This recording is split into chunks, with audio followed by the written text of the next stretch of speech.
ছাদ বাগানে 10 লিটারের বালতিতে লাগানো একটি চায়না কমলা গাছ নিয়ে আজকে আলোচনা করব। তো এই গাছটির একটি সমস্যা দেখা দিয়েছে। এই যে এ পাশের ডালগুলো নষ্ট হয়ে যাচ্ছে, আবার এই পাশে ঠিক আছে। তো এই গাছটি আসলে বাঁচানো কঠিন এই মুহূর্তে। এটি একটি জাম্বুরা রুট, জাম্বুরা রুটের উপরে এই চায়না কলমের সায়ান দিয়ে গাছটি তৈরি করা।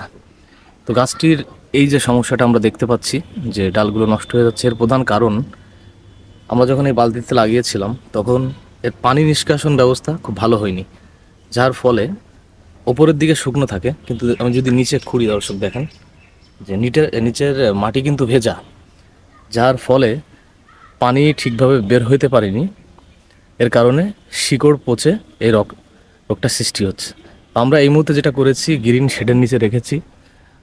তো জানি না যে এই গাছটা বাঁচবে কিনা, তবে প্রত্যেকটি গাছে খেয়াল রাখবো পানি নিষ্কাশন ব্যবস্থা যেন ভালো থাকে।